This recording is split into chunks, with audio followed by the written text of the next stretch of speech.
Om Ajnanatimirandhasya Gnananjanashalakaya Chakshurunmilitam Yena Tasmai Shri Gurave Namaha. Namo Om Vishnupadaya Krishna Preshthaya Bhutale Shrimate Bhaktivedanta Swami Niti Namine Namaste Saraswate Deve Gauravani Pracharine Nirvishesha Shunyavadi Paschatya Deshatarine Jai Shri Krishna Chaitanya Prabhu Nityananda Shri Advaita Gadadhara Srivasadi Gaura Bhakta Vrinda Hare Krishna Krishna Krishna Hare Hare Hare Rama Rama Rama Hare Hare. So in the last verse we saw how Swayambhuva Manu had created a very spiritual atmosphere both in his palace, in his house, as well as in his kingdom. Here it is explained that although Swayambhuva Manu was surrounded with lot of material opulence, he was Muni. He was a great saintly personality. Nishnatam Yogamayasu. Even though his mind was absorbed in material surroundings, in material comforts, opulences, Munim Swayambhuva Manu, he was still a great saintly person, a great sage. What happened? Was this material opulence in which he was absorbed, by which he was surrounded, was his consciousness dragged? So Bhagavatam is saying no. Even though he was surrounded, even though his mind was absorbed in all these different kinds of opulences, his consciousness was never degraded. This is very interesting. Yat abhramshayitum. Abhramshaha means to get deviated, not to get deviated. Bhoga, this material enjoyment in which he was absorbed or by which he was surrounded. Nashekur bhagavat param. His mind was never, his consciousness was never degraded from the Supreme Personality of Godhead. So, Prabhupada is translating. Thus Swayambhuva Manu was a saintly king. Although absorbed in material happiness, he was not dragged to the lowest grade of life, for he always enjoyed his material happiness in a Krishna conscious atmosphere. So, this is very important. There are few very important points which Prabhupada is mentioning in the purport. First I will just mention them and then we will try to understand. So Prabhupada is saying, even though he was surrounded, even though his mind was absorbed in all these material opulences, comforts of life, everything, but in spite of that, he is called as a Muni here. This kingly happiness generally degrades a person. We have heard about that story which Prabhupada tells, that when different type of people approached a great saint, he blessed them differently. The first thing he blessed was a Rajaputra, a princely order, royal order person, son of a king, prince, who is always surrounded with material opulence. So he said, Rajputra, Rajputra, Chiram Jiva. O son of a king, O prince, Rajputra, Chiramjiva, better you live for very long. Why? So Prabhupada explains why he gave him this benediction is because as a Rajputra, being surrounded with so much of material opulence, his consciousness is already dragged to animal life. So what is going to happen? After he leaves this world, he will enter into hellish life. So then the Muni thought, the saint thought, better he lives longer so that he can enjoy his princely life for some more time. Because after death, he will be dragged to animal consciousness. He will be punished in the hellish life. So it is generally that a princely or a kingly life, being surrounded with opulence, is actually not very favorable for Krishna consciousness. It can drag a person's consciousness, it can degrade a person's consciousness. But here we find that Swayambhuva Manu, even though his mind was absorbed in all these material opulences, even though he was surrounded with all these kind of material comforts of life, but still he is mentioned here as great saint Muni. So Prabhupada gives a very beautiful understanding of this. He says, Swayambhuva Manu was considered as good as saintly sage. Why? Because the atmosphere created in his kingdom and home was completely Krishna conscious. If somehow or other we can create our surroundings to be completely Krishna conscious, if our mind becomes absorbed in Krishna consciousness, then even though externally we may be surrounded with material opulence, material happiness, material enjoyment, comforts of life, our consciousness will not be dragged from Krishna consciousness. This is very important. Prabhupada is saying also one very important thing, very interesting thing to note here.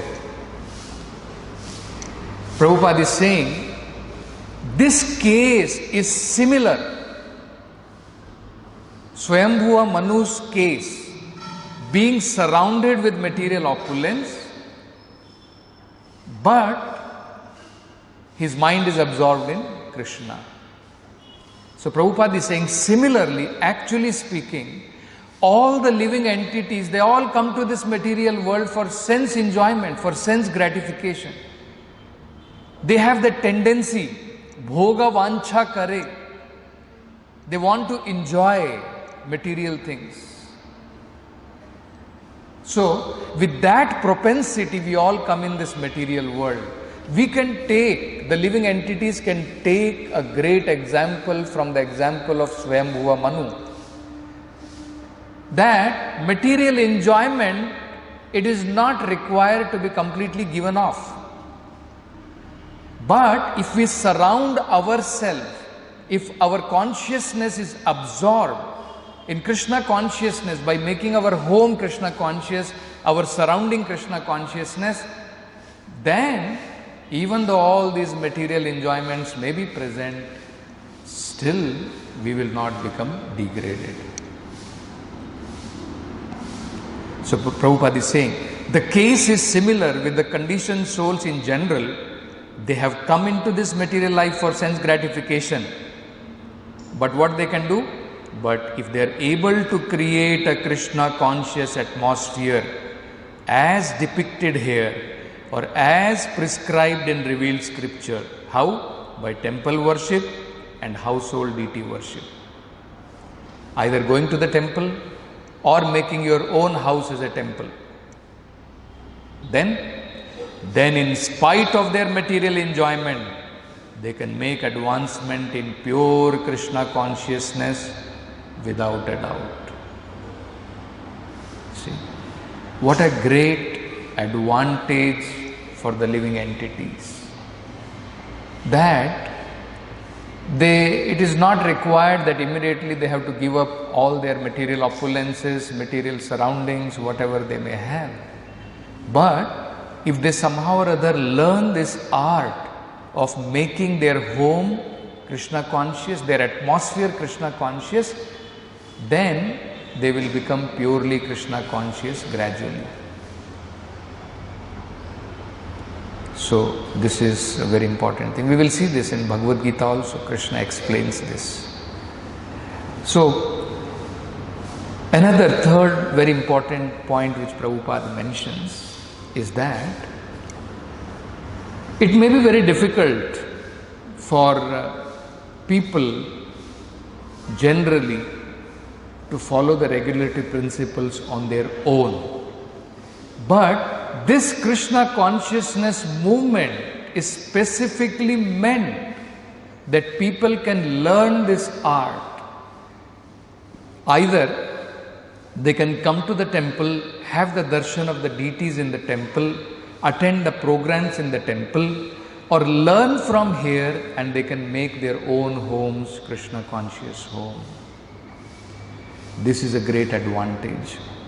So Prabhupada, the third important point he is saying is, therefore, the Krishna consciousness movement can give people in general the best opportunity to utilize their human life in the midst of material enjoyment. So Krishna consciousness is not saying, okay, development is there, some material opulence is there, all these things are there. Material advancement is there, technology is there. Let all these things be there. In the midst of that, still we can become Krishna conscious. This is a great advantage which Krishna consciousness movement is offering. Krishna consciousness does not stop them in their propensity for material enjoyment. So, Krishna consciousness is not stopping them in their propensity for material enjoyment, but regulating them. Regulation is important. We cannot be like animals, unregulated material enjoyment. That is not human life. So, but simply regulates their habits in the life of sense enjoyment. And then what will be the result of that? In spite of their enjoying the material advantages, they can be liberated in this very life by practicing Krishna consciousness, by the simple method of chanting the holy names of the Lord, Hare Krishna, Krishna Krishna, Hare Hare, Hare Rama, Rama Rama, Hare Hare. Actually, many of the great stalwart devotees, pure devotees of the Lord, they have set some very, very important and interesting examples for all of us to follow. Chaitanya Mahaprabhu describes about one of his great associates. So, two of his great associates. One was Mukunda. So, Mukunda was actually an Ayurvedic physician. So, externally he was a householder, he was an Ayurvedic physician, and he would go and treat, sometimes he would go and, because he was a very good physician, so he was sometimes called by the Mohammedan kings also, and he would associate with them. So, one of his incident is described that from external viewpoint it may seem like that he is sitting with a great king on the same platform, he is sitting, associating with them. So it may look like that he is a materialistic person. And what is the activity he is doing? He is a physician, Ayurvedic physician by profession. So one may wonder what kind of great devotee he may be, isn't it? So, actually, his heart is completely absorbed in Krishna. So Chaitanya Mahaprabhu describes about one of his, Chaitanya Charitamrita describes one of the incidents, that once he was sitting with a Mohammedan king on the same platform, and the servant of that Mohammedan king, he brought one peacock feather, this Vyanjana, just to cover the head of the king or just to fan him, so that heat can go away. And Mukunda, just by seeing peacock feather, he was overwhelmed with ecstasy so much that immediately he fell down from that platform unconscious. And this Mohammedan king was also surprised that what happened to this Mukunda. And then he asked him, what happened, Mukunda? Then he said, no, don't worry, I have some, disease, epilepsy, Mirgi. So sometimes I fall like that unconscious. He just swept it away. So, but Chaitanya Mahaprabhu, he says that Mukunda is such a pure devotee of the Lord that just by seeing peacock feather, he went into ecstasy. So very nicely he says, Yanra chitte Krishna prema karaye uday, Tandra vakya kriya mudra vignena na bhujiya.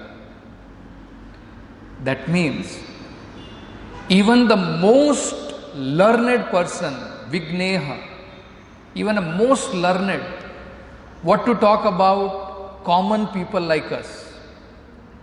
We may think externally seeing Mukunda as a royal physician, specially serving aristocratic people. So, external viewpoint, we may get bewildered as a common man. What is this? He is some great devotee or what? Chaitanya Charitamrita is saying, forget about a common man, even a great learned man. Even if a great scholar, great learned person, even he cannot understand the activities of a pure devotee of the Lord. From external, we should never judge a Vaishnava.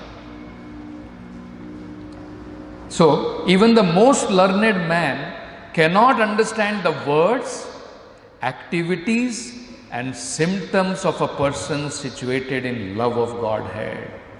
Yanra chitte Krishna prema karaye udaya, Tandra vakya kriya mudra vigneha na bhujiya. No one can understand. Then about Mukunda, Chaitanya Mahaprabhu commented, Bahye Rajavedya. From external, he is a royal physician. He is a physician specially for these aristocratic royal class of people, for king, such kind of people. Bahye Rajavedya inho kare Raj Seva. And what is he involved in externally? He is involved in serving these royal kings, engaged in governmental service. But Antare Krishna Prema, internally he is completely absorbed in Krishna Prema. Inhara Janibe Keba. Who can understand his deep love? You see? So, actually understanding a great Vaishnava from his external symptoms, from his external activity, even a great learned person cannot understand. Then Prabhupada talks about Pundarik Vidyanidhi.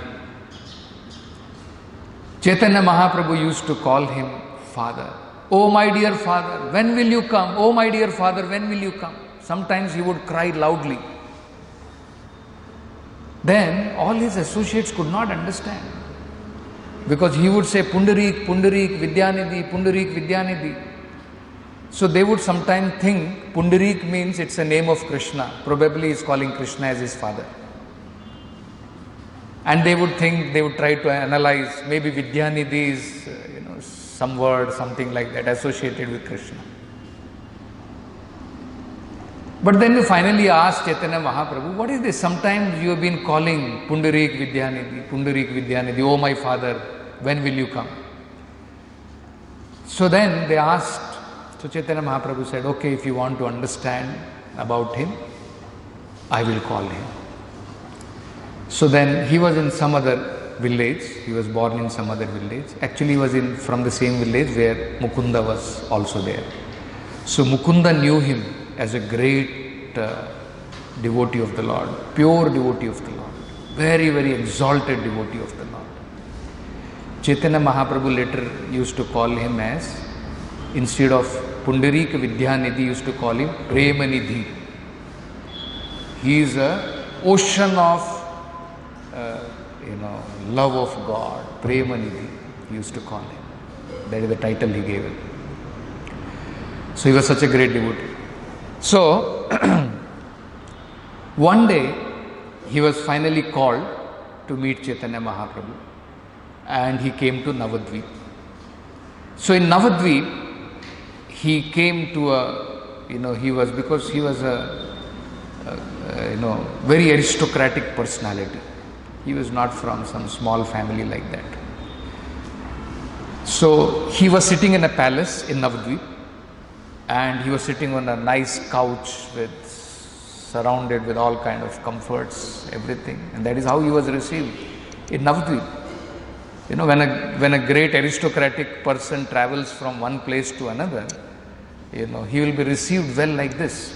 Suppose a governor of one province travels to another province, he will be aptly, properly received like this. So this is how Pundarik Vidyanidhi was received in Navadvip like this. And he was fanned nicely, with two servants were fanning him, and he was sitting on a couch and surrounded with all kinds of paraphernalia, everything. So Mukunda told Gadadhar Pandit that you have been wanting to meet a pure devotee. Today I will take you to a pure devotee of the Lord. Very, very, exalted personality of the Lord. So when Gadadhar Pandit heard about this, his mind was, he was he was preparing when I am going to meet this pure devotee of the Lord. And became very atura, just to meet him. So then finally, Mukunda took him, and he informed Pundarik Vidyanidhi that I have brought Gadadhar Pandit here. So when Gadadhar Pandit entered that assembly, he was shocked to see. And he started developing doubt. Mukunda told me he is going to bring me to a pure devotee of the Lord. Here I am seeing a sense enjoyer, sitting on a couch nicely like a king, surrounded with servants, surrounded with all kinds of opulences, everything, and people are fanning him. Isn't it? So doubt started arising in his mind. So Mukunda wanted to break this doubt of Gadadhar Pandit. So immediately Mukunda started singing. He was a great singer also. Mukunda started singing the verses from Srimad Bhagavatam, which describes about the mercy of the Lord. How merciful the Lord is, that even to his enemies like Putana, the Lord awarded the place of mother, the position of a mother. So when Pundarik Vidyanidhi heard these compositions, immediately he went into ecstatic trance. His all bodily symptoms changed. His body started trembling with ecstasy, and he was not even able to speak. Immediately he felt unconscious. Again, after some time, he came back to consciousness. Again, he heard again, like that. Many times, Pundarik Vidyanidhi fainted. And he was saying to Mukunda, more, please tell me more. So when Gadadhar Pandit saw this ecstatic symptom, the love which Pundarik Vidyanidhi had about the Supreme Lord, then he understood that actually he had committed an offense in his mind like this.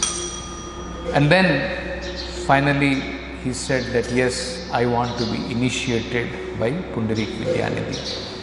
And then he told this to Chaitanya Mahaprabhu. So finally Pundarik Vidyanidhi was brought, and he came to see Chaitanya Mahaprabhu. And when Chaitanya Mahaprabhu saw him, he embraced him for 3 hours. Chaitanya Mahaprabhu was in ecstasy, and both of them were crying like anything in ecstasy, because Chaitanya Mahaprabhu was waiting for him, Pundarik Vidyanidhi. So when Gadadhar Pandit saw this love, then all his doubts were completely erased. And then he told Chaitanya Mahaprabhu that I want to get initiated by Pundarik Vidyanidhi.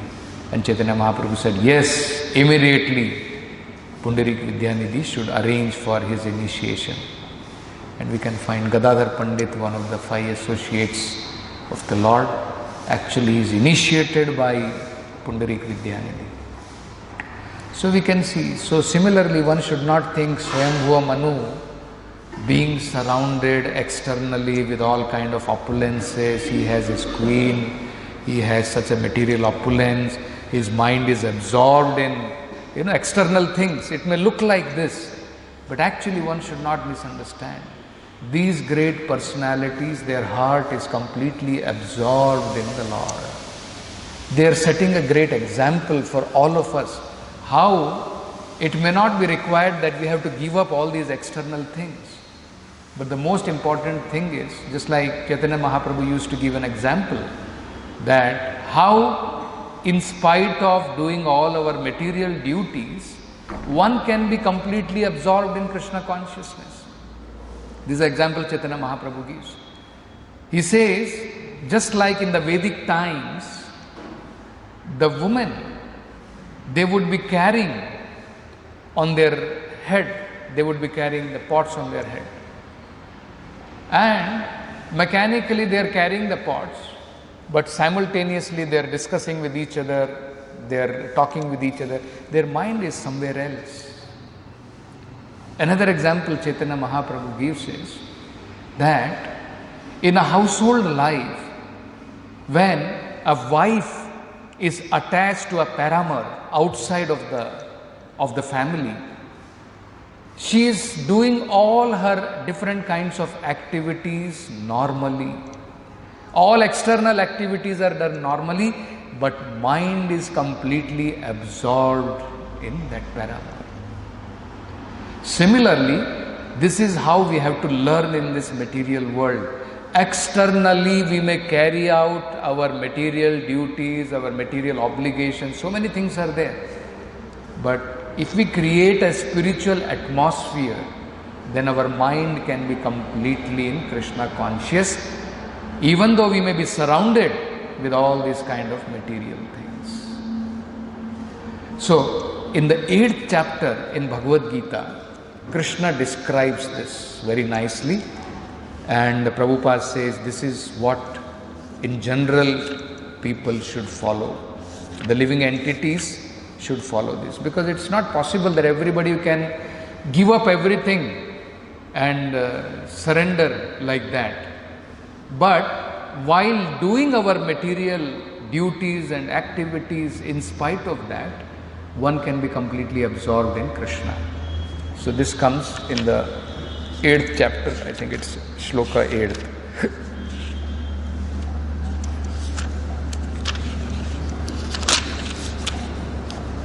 Yeah. After describing Yam Yam Vapi Smarana Bhava Tyajati Ante Kalevaram Tam Tam Eveti Kaunteya Sadatad Bhava Bhavitaha. Whatever our mind is absorbed at the time of giving up this material body, at that time whatever our mind is absorbed in, that kind of next birth a person gets. So after describing this, Krishna says, Tasmat sarveshu kaleshu mam anusmara yudhyacha mai arpita mano buddhi mam evishyashi ashamshayaha. Therefore, Arjuna, you should always think of me in the form of Krishna, and at the same time carry out your prescribed duty of fighting. Mama anusmarena yudhyacha. This is the art which Krishna is also teaching in Bhagavad Gita. With your activities dedicated to me and your mind and intelligence fixed on me, you will attain me without doubt.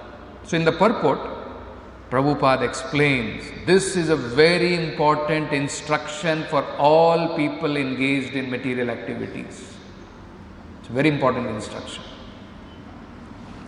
So what Prabhupada is saying, this instruction to Arjuna is very important for all men engaged in material activities.